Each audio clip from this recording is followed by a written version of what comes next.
Hello again, everyone. This is Mr. Smith, and this is 3.2 relationships. Now, we're not going to be talking about like your personal relationships or any psychological matters of that fact. This is everything to do with mathematical relationships. So, in our first example, this graph shows the temperature in a pool for the first 10 days in June.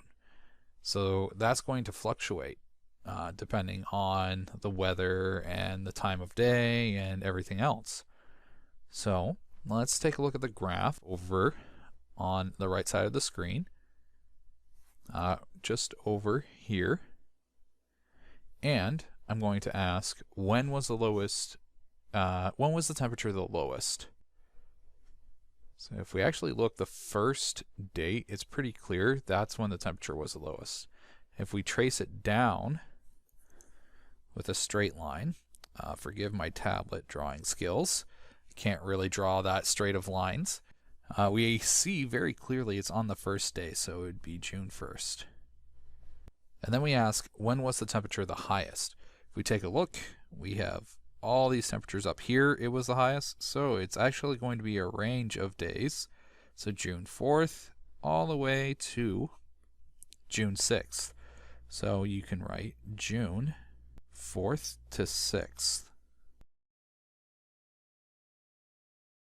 On which day did the temperature increase the most? Okay, so we need to look for the biggest jump upwards.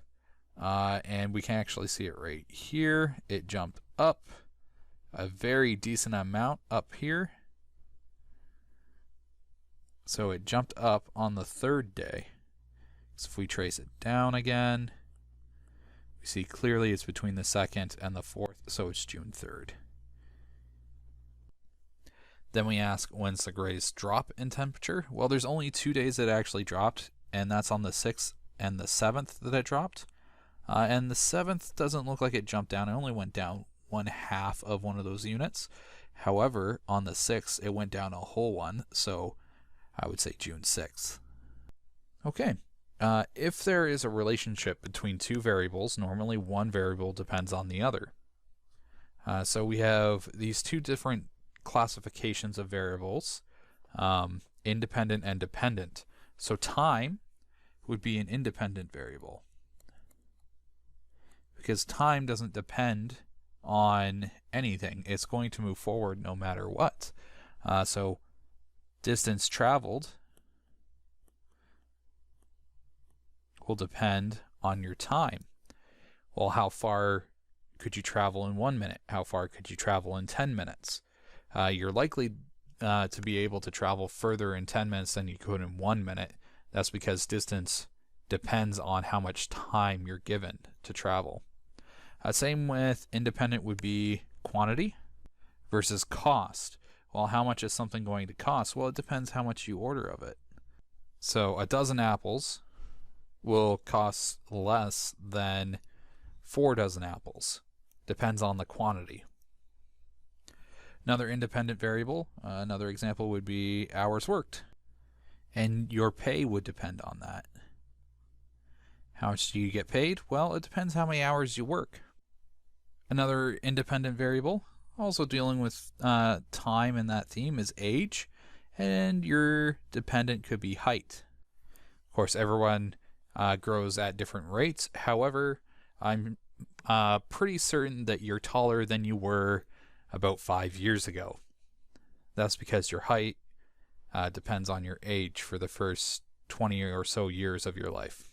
Here we highlight the example of the amount of money you make. Depends on the number of hours you work.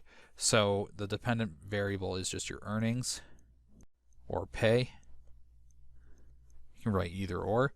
And the independent variable is hours worked.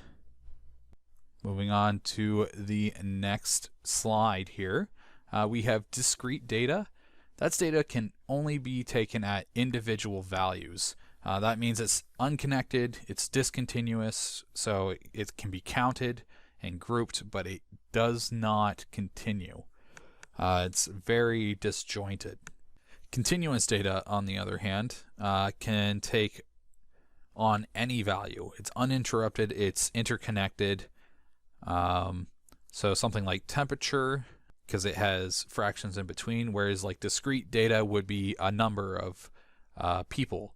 So a number of people, you can't have half of a person, not at least not when we're dealing with statistics and mathematical relationships. In example 2, we need to label each graph representing either discrete or continuous data. Well, we see very clearly that this is all connected, and it goes by temperature and the thickness of the ice. So a measurement of the thickness of the ice, you could have a fraction of a centimeter or a fraction of a meter, and temperature, you could have a fraction of a degree. So that means that this is continuous data. For the annual science fair participation, well, here, even though you could have part of a year, so that's fair, that could be part of a year. However, you can't have part of a student. Therefore, you're counting how many students. So we have about 300 students here.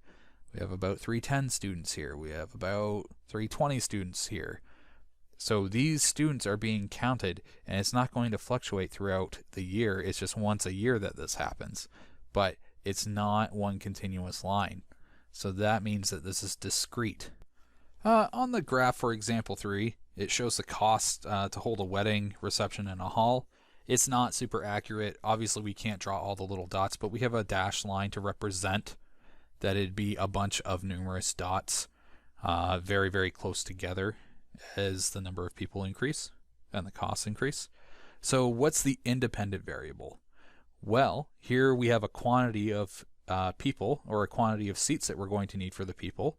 So what is the independent variable? Do you think it's the cost or number of people? The independent variable is the number of people, because the cost depends on how many people show up to the wedding. That's why the cost is the dependent. You can describe this relationship as the number of people increases, so number of people, the cost increases. How much does it cost to have 40 people attend the reception? Well, you just find 40 people here, trace it up, and then you use your ruler, trace it to the side. Okay, so it's going to be $1,200. So $1,200 there. And that's my wacky dollar sign there. How much does it cost to have 100 people attend the wedding? Well, we go over here. There's our 100. And then we trace it over horizontally, and it's $2,400. If you have $1,500 to spend on a reception, how many people can you invite? Well, here we don't have 1,500 exactly, so we're going to trace it over as best we can. And then you trace it down, and it's somewhere around. So it's right below the 1,600 here. Then you trace it down. Somewhere around, so about 57 people. And question F, I already explained this, but why do you think the line joining the points is broken? Because you can't have part of a person. In example 4, we're going to take a look at that. Sorry, the screen's a little bit crowded. Let me see if I can move this down a little bit. There we go. I know it's really close to the top. Refer to graph titled John's Wages Through the Years. Okay, so identify your horizontal axis. Horizontal, think horizon. Horizon. You know, on the horizon, there's like a little sunset. That'll help you remember what horizontal means, horizon. So the one that's horizontal is the year.